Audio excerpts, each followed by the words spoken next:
Joe, how are you? Exactly the same as As last time? Okay, I'll ask a question then. What's your favorite weapon?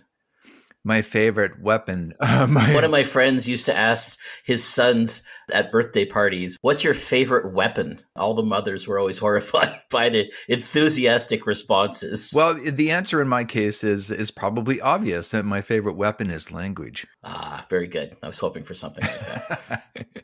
I'm glad not to disappoint. We have a guest today. We often have guests. We don't always have guests, but today we do.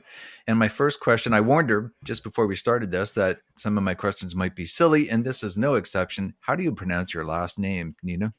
Oh, that's not a silly question. Everybody asks that. Well, okay. Nina Munteanu. It's pronounced Munteanu. Did you notice I kind of wanted to bring my hands up Munteanu when I said it? Well, yeah, that's the next question then is should we say it always with such flair? That's it. Okay, first of all, it's a Romanian name. Munte means a mountain. Anu means from, so I'm from the mountain. Okay. It is meant to be in Romanian pronounced with that U the way it is, Munteanu, but I never pronounced it that way. I pronounce it Munteanu. I've anglicized it.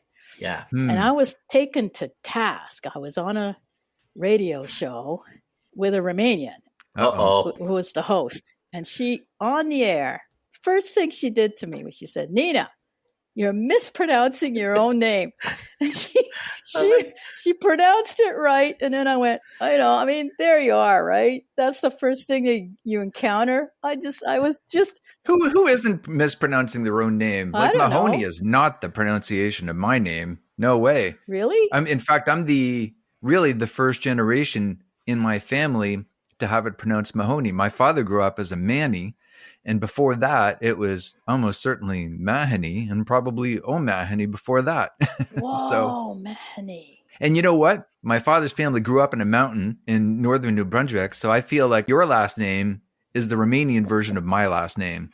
So really, I should be Joe Munteanu. Oh, and I could be Nina Mahoney. Oh, just to finish that up, Nina is my nickname. I'm not going to give you my real name. Nina means little girl. Oh. So I'm the little girl from the mountain. That means Heidi, right? Is anyone old enough to know about that? That's great. Oh, wow. Well, welcome to the podcast, Heidi. Thank you. Thank you. It's a pleasure to be here. So what we have done in this podcast so far is we ask our guests to tell us about themselves. Oh, this is where I start. Well, I always kind of go funny when people ask me these open questions like that, because what am I? I'm everything. I'm so many things. I contain multitudes. Exactly. And there's a quote, right? I am paradox. Well, how does that go? It's Walt Whitman is all I can tell you for sure. I'm allowed to be paradoxical because I am multitudes. And I am. I'm an ecologist primarily, for sure. I have a passion for the environment, for what we're doing and preserving it. And I'm a naturalist. I love nature. I go to the woods and to the river here where I live.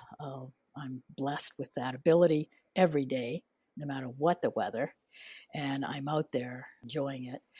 But I'm also a mother, traveler, discoverer, explorer. If I was a man in the 17th century, Mark, or wherever, I would have been an explorer. I've been out there except I'm scared of water, which is kind of weird.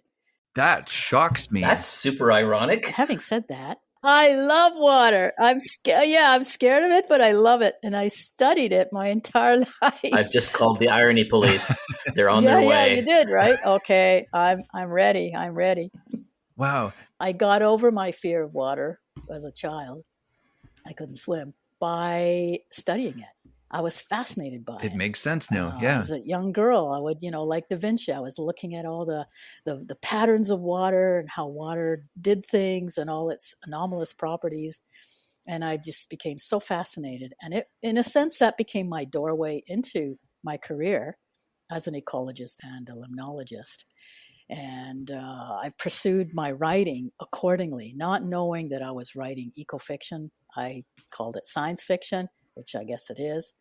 I wrote a bunch of short stories, all to do with, speaking of irony, the ironies of existence and what we're doing to the environment. And all my short stories are ironic. They all have twist endings and stuff. But the novels are a little bit more of a treatise on the human condition and how we are paradoxical creatures and how nature is paradoxical and how we integrate. And that's actually also why I love this book that I want to talk to you about. Two things. Number one, first of all, what's the book? It's The Overstory by Richard Powers. And I think he got some awards for it. Winner of the National Book Award. There you go. It's this fat little thing. You can't see it because we're on radio sort of thingy. But it's over 500 pages long. It's called The Overstory. So you can imagine overstory trees, right? Trees are the overstory and the understory are the shrubs and everything else in a forest. And what I loved about that book was a number of things, but the story that it told was, number one, very personal, but also very global. And it was very meaningful and it moved me. These days, more than anything else, although even as a teenager, I was reading Karl Marx when I was a teenager.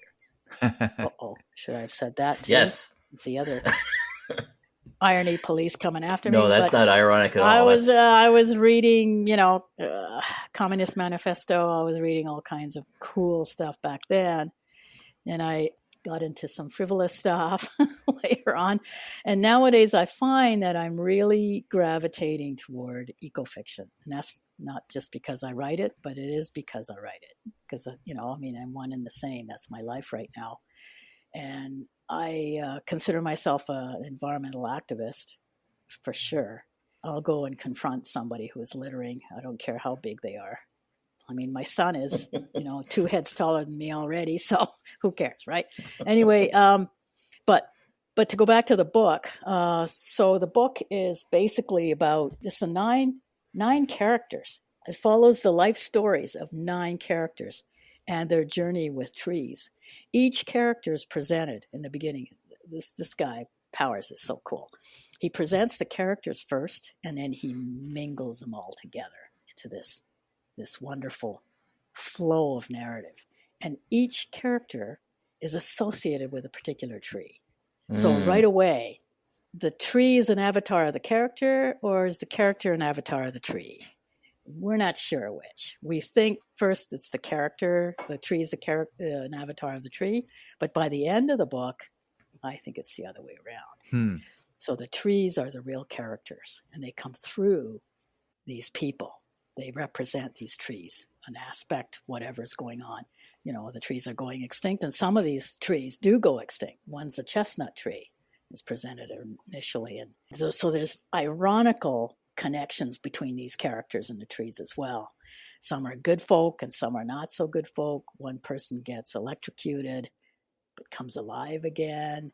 And then her voice seems to integrate into the forest to change another character's pathway. So there's all kinds of, it's not magic realism, but there's shades of that. But what Powers does is very powerful in that he keeps it very real. It's present day, takes place in present day, and it kind of talks about things that are current right now, issues of deforestation, issues of what's going on, particularly in the West Coast, because that's where one of the characters ends up going. With the giant redwoods and whatnot. Yes, the giant trees, the Douglas firs and redwoods. And she, of course, identifies with the Doug fir, the giant Doug firs. And, of course, out there at UBC is Suzanne Simard, one of my heroes, who studies trees, not just trees, but the fact that trees form communities. Yeah, and they communicate. And societies, and they communicate in many different ways through their aerosols, through their roots, through the fungi that live there, the mycorrhiza that trade goods with the trees. The fungi actually kill the springtails. Almost literally, it's really weird, like a pet. They kill the springtails and bring it to the tree and say, "There you go. Now give me some sugar." It's this weird, wonderful thing that's going on. And Powers has this gorgeous language that he uses to allow us to literally fall into the duff of the forest, Into the what of the forest? the duff. The duff. What is the The duff? duff is the top litter. It's almost the same as litter, but it's other things as well as it is another way of saying litter, but I think it's more specific to the leaves and And that's an actual term? yeah, duff, DUFF. Oh, wow. Anyway, so I meant to, explore the feeling of being in the forest, and he does that, and Right. you're there with the character.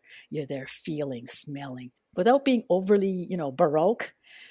He's quite sensual in his writing, and matter of fact. But Do you know much about him? Or? no, I don't. But I do know a lot about Suzanne Simard. One of the reasons I bring Suzanne Simard into the thing is one of his characters might as well be Suzanne Simard. If you know of her history, she started off in the forestry industry, and as you can imagine, what she had to do. And then she broke away from it with all this trees are communicating, and you can imagine how that fell over there, how that went. And they kind of went, listen, you're not getting any funding. And literally very similar to what this poor character went through. And the character, in fact, is a disabled person. This main character, Patricia Westerford. So Patricia is actually has a disability. She can hardly hear. So that's ironic, right? So speaking of ironies, we were earlier, there's lots of irony here too, and the way that things are connected. And the reader is allowed to make those connections. He doesn't bump you on the head. Oh, that's great. This is this. He lets you do that, but it's all intermingled and it weaves beautifully. So the ironies with her character are amazing, the way they go through with her journey. And in some ways, her journey becomes the main thread by which all the other characters come through. So, in some books, I don't know if you've ever had that problem where too many subplots are happening. Right. A book is just so bloody dense, and you go from one chapter to the next, and you literally lose people. You end with Peter in chapter 1 or chapter 3. And then you go chapter 4, 5, 6 with all these other characters. And you come back to Peter and you're kind of going, Who is Peter again? Who is this? Who's Peter? Do I care about Peter? And then you lose it, right? As soon as that happens, you've lost it. He doesn't do that. He has a lot of characters. He's got 9 characters he's juggling.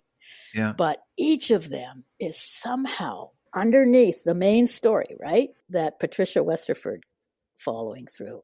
I love it. I mean, you don't notice it as a writer, as a teacher of writing, right? I teach at U of T, so I'm looking for these things.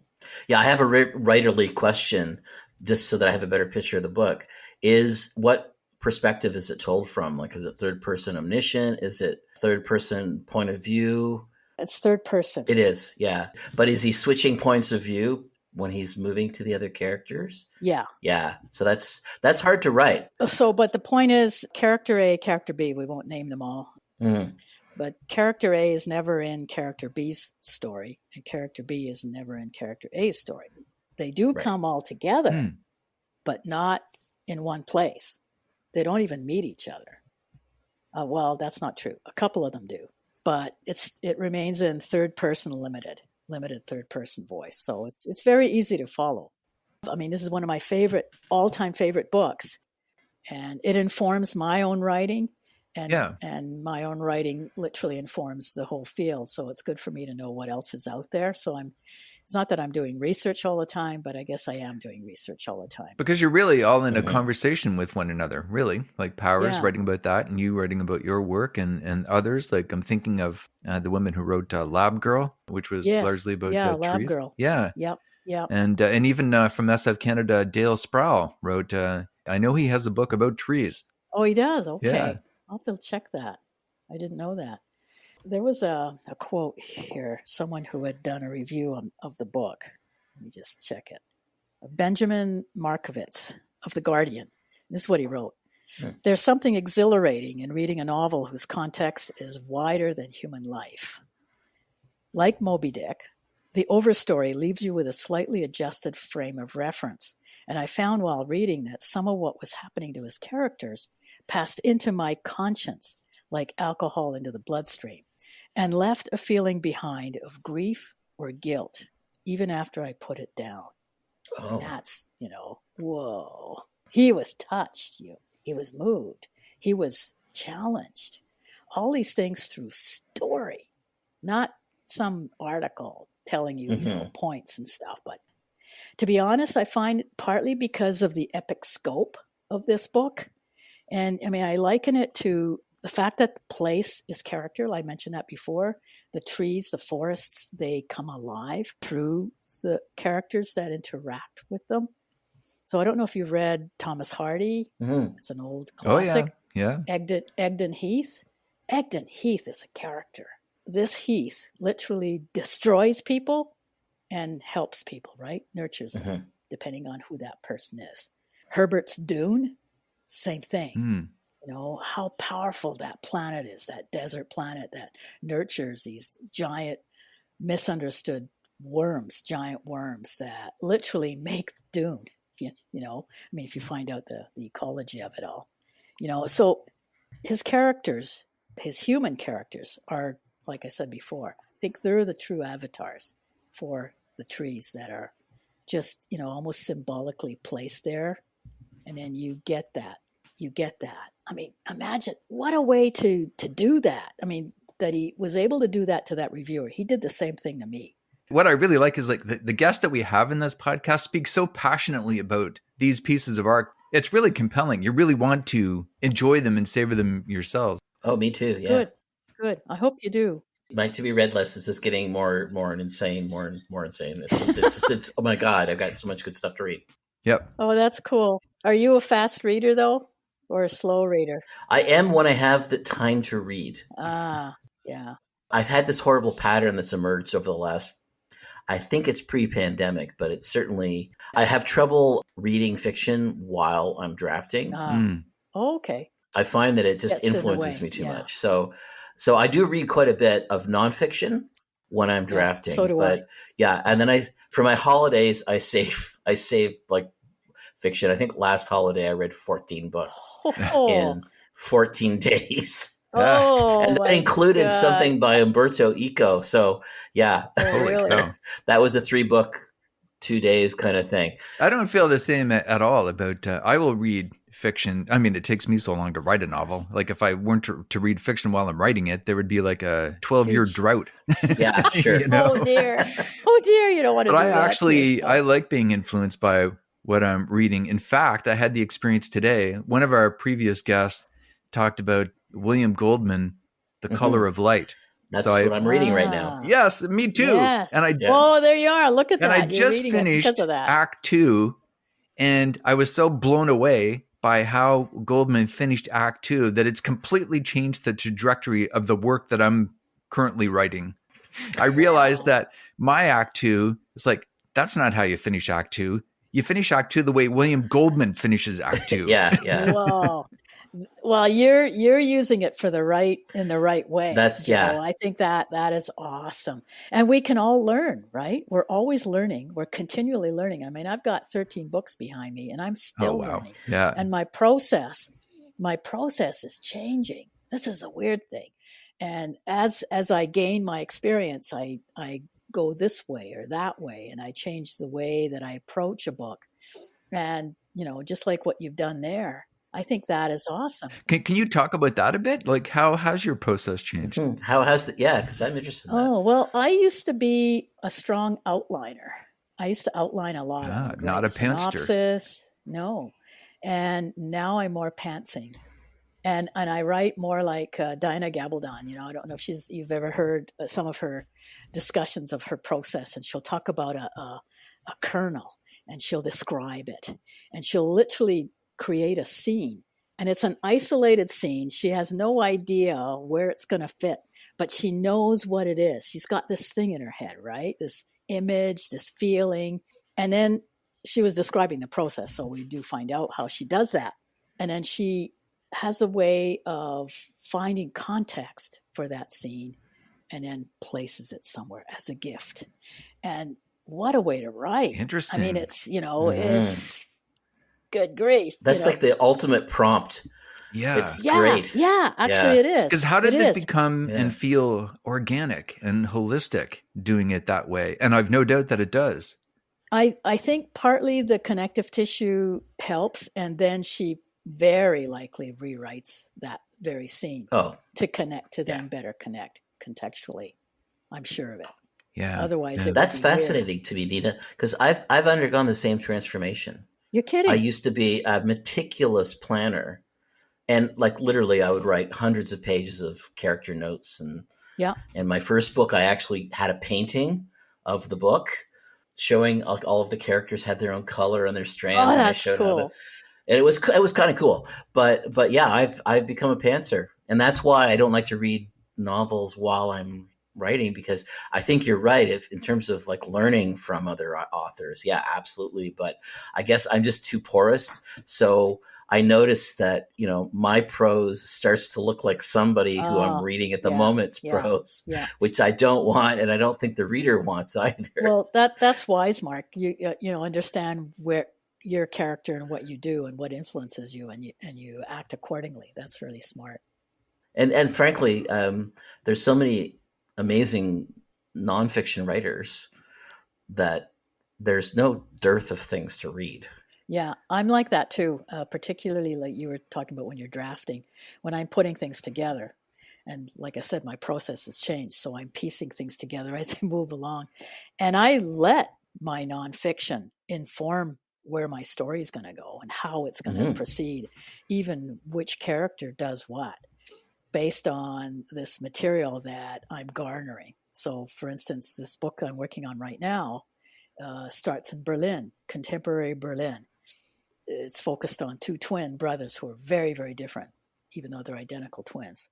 I've never been to Berlin except virtually, and I always wanted to go. My mother is from there, so I have some of that and friends as well. But the history of Berlin, gorgeous, gorgeous city, full of wonderful things. But what a history, right? The East and West, Mm-hmm. the Mm-hmm. wall, the communist, the Soviet side, the West side, and all the things that happened. So I was doing a lot of research, and that research literally created a character. I've never done that before. Like that character just decided, I am here because of it literally materialized and went, boop, I need to be right there. Yeah. Stir the pot, It's just amazing. And the fact that we, as seasoned writers, and I think we're all agreeing that as we get more seasoned, we can take, I don't know if it's more risks, we can be a bit more loose about our craft. And I don't mean loose in that we don't pay attention, but loose in our structure, more open to possibilities and stuff. And I just love it when that happens. I love it. Yeah. Yeah, I certainly wouldn't describe myself as a seasoned writer. I'm probably about 4 stages before Okay. that, but I do know what you're talking about because I have one novel out, but working on the second novel was definitely looser than Aha. the first You novel. notice it. Yeah, Yeah. Yeah. Yeah. Getting that first novel out is huge, isn't it, Joe? I mean, we can remember our first novel, all the steps that we had to take to get there, and then what we had to learn about ourselves, about our writing, about the process and everything. So you take that with you to the next one. It's almost like giving birth. Sorry, guys. But when you're a mom, you have this one kid up, and there's so much involved. There's so much unknowns and this and that. The second one, easy peasy. well, Third one, hardly think about it, right? And it's the things that you bring with you to the next one. They don't go away. It's like riding a bike, right? All the steps that you get to. yeah. Except it's funny you mentioned identical twins earlier. In my case, my second child was 10 minutes after the first one, so we didn't really have a lot of time to Yeah. absorb the You're lessons from the first kidding, one. Joe. Oh my goodness. Wow. Yeah. But that's extra fun though, right? Oh yeah. Yeah. Definitely. Oh, kids are amazing. Back to Powers. It has to be a conscious choice by a writer like him to write separate books and not do so under a different pen name, Mm-hmm. That's which I true. know is a strategy. Yeah. But maybe in his mind, he wasn't writing ecofiction. Very likely not. He's just writing what he writes. And to be honest, when I was writing eco-fiction. I wasn't thinking it was eco-fiction. Ah, If you were to present this book honestly to anyone out there in the world, the regular Joe on the street, they wouldn't think it's eco-fiction. They wouldn't name it that. If they know this author, they would think of him as, a literary fiction writer. Yeah. And case in point, Margaret Atwood. right. Margaret Atwood writes so much speculative fiction these days, and she started way back in the 80s with Handmaid's Tale. But did anyone call her a science fiction author, including herself? No. Lots of people did, but she just denied it. Well, okay. Yeah. I don't know about lots of people, but the point is, people who read Margaret Atwood, mostly the people who read her stuff, who have read her previous stuff, would never go. Well, I'd say never say never. Wouldn't necessarily put her in that category because they're used to her. Yeah. They're used to her being a literary fiction writer. Oh, you are absolutely correct. And when she started writing, like The Handmaid's Tale, I was actually working as the technician on a show called Reg and Company. And we would have that conversation. And of course, I was a big science fiction fan. And I would say, well, that's science fiction. And they would get quite annoyed with me. No, that's not. Exactly. It can't possibly be a science fiction. And I'm like, no, it's. And then I said, well, if it isn't science fiction, what is it? And the response was, well, it's speculative fiction. Oh, see, because they have an idea of what science fiction is, Yeah. and of course that was Margaret Atwood's little thing as well. She just, Yeah. she, I think she knew perfectly well what science fiction was. She just didn't want to be branded at that point. It was not in her interest to be branded there. It is now. Yes. As you can see, she openly admits to it. Yeah. So it's changed. Yeah, no problem. No, it's gone mainstream now, though. That's exactly it, Mark. It's gone mainstream. Yeah. There are a lot of others like her who are literary fiction authors who are writing speculative fiction. And some of it could be called science fiction. A lot of them. A lot of the eco-fiction stuff that's out there is written by literary fiction authors who have entered that arena, who have entered that area. And I think it's because, as you said, Mark, it's part of it anyway, has gone mainstream. Mm-hmm. And that part that's gone mainstream is essentially under the umbrella of ecofiction, environmental fiction, climate fiction, any kind of fiction that has to do with what's going on with the world right now and the environment, which is on a lot of people's minds right now. And it should be. Yeah. Yeah. And what's happening is we're closing that divide. So literary fiction authors who are, never touched that stuff are now writing it. And science fiction authors equally are heading into the more mundane science fiction and heading into literary fiction. And my latest book is an example of that, A Diary in the Age of Water. And it's not touted as science fiction. And that's the one that's out now, right? Yeah. That's by Inanna Publications. Yeah. And that's it's the diary of a limnologist, actually. It's touted as women's literature, as climate literature, but it's under the umbrella of literary fiction. And I think that's what's happening with a number of writers who are heading into that middle ground between those genres. And slowly and surely it's more of a continuum than a real gap, Yeah. And as soon as we see some actual zombies appearing in the world, then you'll see Margaret Atwood and the other so-called literary writers writing zombie novels, right? Because then it'll be... Well, you're right. You're so right, Joe. And I'll be waiting for that moment. Wait a minute. Should we be preparing for that moment? Okay, I think so. Okay. I need to have a talk with you, Mark. Okay.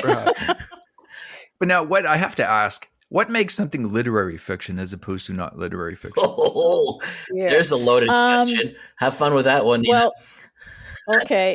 In my mind's eye, because this latest book of mine is basically literary fiction with science fiction, whatever, climate fiction.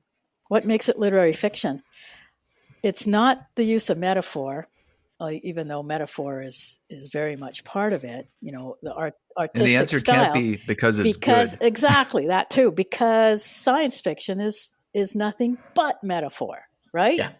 But literary fiction borrows on real. It's set here in the here and now, and it often uses almost every literary fiction writer I know uses real life as their guiding point to write about the human condition as it is, period. And so, I mean, that's my loosey-goosey definition of literary fiction. Is Kurt Vonnegut literary fiction? I don't think so, but Oh, I mean, God. you could make the argument for it based on that definition. Yeah, and actually, you could even make So an I don't argument for know. it based I don't on know. my definition, Okay.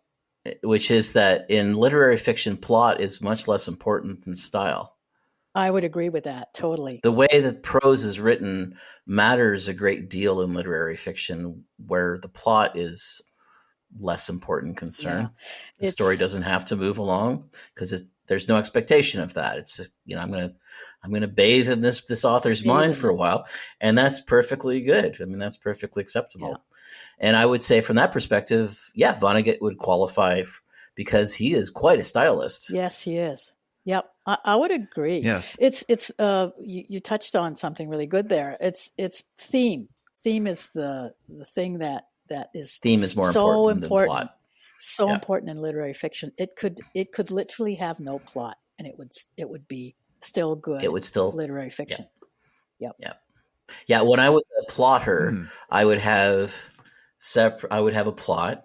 I would have character sketches, and then I would have a thematic sketch as well. So here's the themes of the book, and here's how things fit into the themes. Yeah. And yeah, that was my pretense too, as I was trying to write literary fiction as well as science fiction. But you could argue. I mean, every story has to have plots. You could argue that in literary fiction, theme is plot, or replaces plot in some. Plot is theme. Yeah. Well, it's more like life. Like, it doesn't necessarily make as much sense. Yeah. Oh, yeah. Yeah. And the resolution of the story is not usually as neat Yep. in literary fiction. So, Nina, do you try to write literary fiction, or do you care whether you write literary fiction? Or that's a great question. I'd have to think about that, and because I have to think about it, I guess it's not really that important. What's important for me is where I'm going. Me personally, I know I'm on a journey, and I know that I'm moving away from what I would call traditional science fiction, and it is heading into the literary fiction area.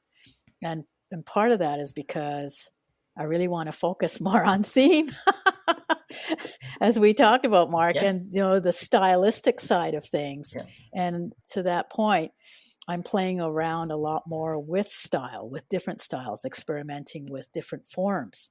And that's something that reviewers actually commented on my latest book, A Diary in the Age of Water, that I was experimenting. And they called it and me brave, or something like that. I forget what the word they used. I think it was meant in a good way. Anyway, but yeah, I was doing weird things, and I liked that. And that whole experimental approach is sort of like experimental jazz, right? The whole art of it is a lot of fun. Now, who's to say we don't do that in strictly in the genres? But I think in the literary fiction area, there's I don't know, more of an openness to it, or almost even an expectation of the art form per se. So then this kind of begs the question, if I may, what are you looking to get out of your writing career? Change the world. Hey, why are you laughing? I can laugh. I agree. I immediately started laughing. Yeah, I couldn't help myself. I know. I don't know. Oh, no, seriously, though, I guess. Oh, but it rings true. It does, actually. It's an almost stupid thing to say, but in its simplicity, I would think almost every writer wants to do that. Yeah. Have a positive impact on the world. Yeah, I do. But so your study is limnology, is that correct? Yes. Yeah, tell us what that is, and how does it inform your writing? Okay. Is that maybe the secret to what your writing is? Yeah, probably is not such a secret. So the study of limnology is limnos in Greek means water. Ology is the study of. So it's basically the study of water. Yeah. But there are lots of scientific pursuits, genres of science that study water, hydrology and others. Yeah. Oceanography. So limnology is the study of fresh water, but it's more on a systems basis. Hydrology is more the movement of water and everything else. Limnology studies the chemistry, biology, and physics of water and how it interacts with the watershed. In other words, on a system basis, Right. what goes in, what goes out, what changes, what happens in a lake or a river or a stream or whatever, what the dynamics are.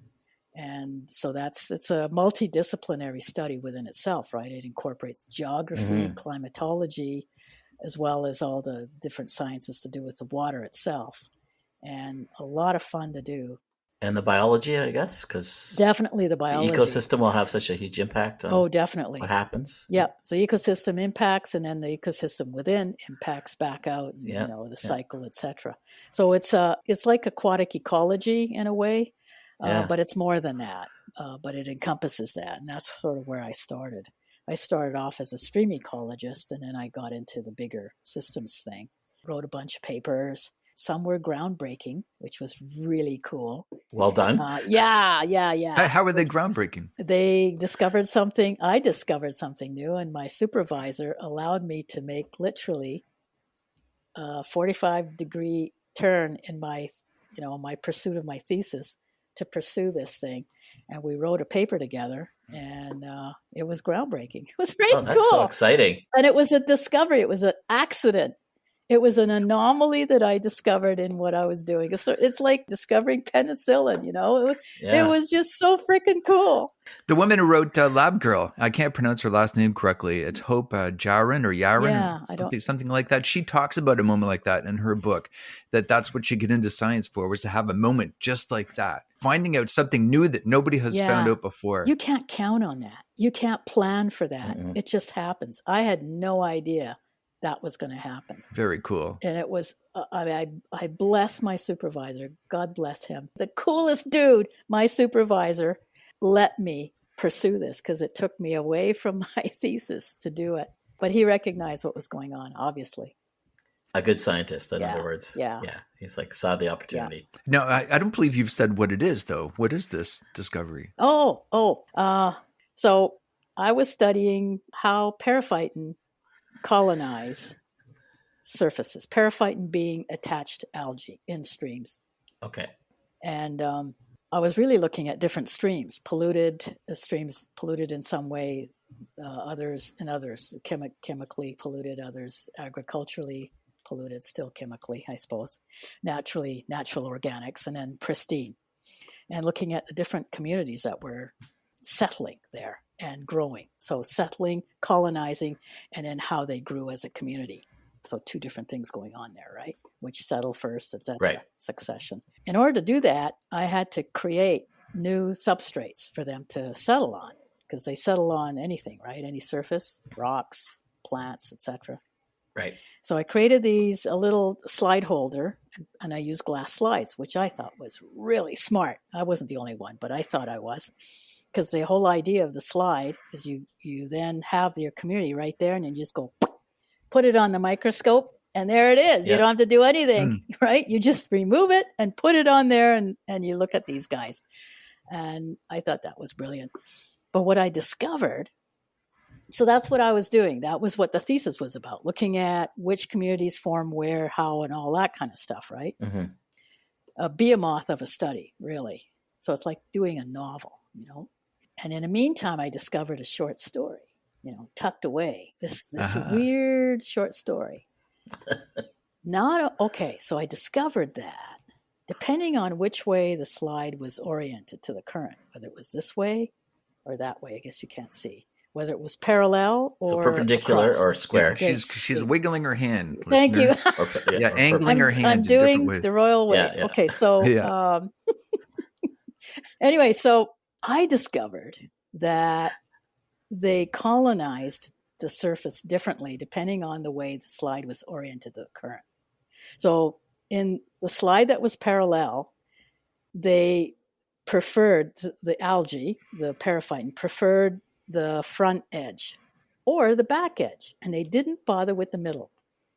In the slide that was across the current, in other words, the current was coming across the slide, they grew in patches all across the slide with no preference for the edge. Mm-hmm. So I had to figure out why this was happening. And oh, by the way, I also coined a word, a term, which got used as well. Which I'm just blithering here. No. This is the term yeah. was the edge effect. Do you like that? That's cool. No, that's great. Yeah, obviously a U2 fan. Yeah. The edge effect. Yeah, right. There you are. Anyway, so Yeah. I went into, I had to go into fluid dynamics, particle physics, and all that kind of stuff. So I talked to various people in the university, and I came up with a model to explain it. And it was based on turbulence and laminar flow and settling capacity and I'm not going to go all into all the details, but basically the nuts and bolts of it is these little bittles, these little diatoms, mostly diatoms, were caught in this little mini vortex. It was they had more chance current, basically. to land. Yeah, that was the problem. Whereas in laminar, the microcurrent, laminar flow, they were just flushed across, right? Couldn't do it. So it was all about flow and stuff. And so I created a model, did some, fancy whatever, data processing and modeling and everything, and created a gorgeous little paper. Well, I think that's super cool. You're adding to the body of human knowledge. That's really cool. Yeah. And I even have a sequel for you. If the first book is called The Edge Effect, the second one we call The Bono Behavior. Actually, I like that. I guess I'll have to acknowledge you, right? I will. I'll put you in the front. Feel free. Okay, now we actually are, I must confess, getting close to our limit. But I do want to ask one more question just to tie up all loose ends, which is is there any particular reason you began your life afraid of water? Oh, I was not a good swimmer, and I think that's reason enough, to be honest. Anyway, Nina, thank you very much for talking to us today. This has been a fantastic conversation. Oh, that was a delight. My pleasure. My pleasure. You guys are fun. Let's do it again sometime. Absolutely. Okie dokie.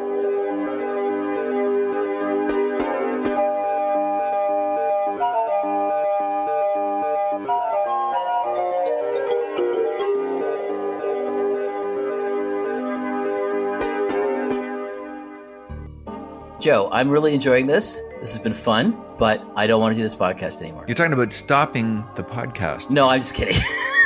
But I do want to take August off. I just had a heart attack, Mark. I was just trying to get that rise out of you. So yeah, I think we should take August off. I think we should end of July and come back after Labor Day. I think that's a terrific idea. Why don't we do a special episode to finish the whole thing off? A very special episode? A very special episode, yes. And we're going to launch your book, right? Yes. We're going to launch my book, Adventures in the Radio Trade, with a special live edition of Recreative. That sounds perfect. So we'll do that on the 30th. Sunday the 30th will be a special live edition of Recreative, after which we'll take August off. And then we'll be back on... After Labor Day. After Labor Day. I'll take my white pants off at that point. Your white pants. Right? Because you're not supposed to wear white after Labor Day. Do I look like someone who pays any attention to that kind of... Do I look like someone who has white pants?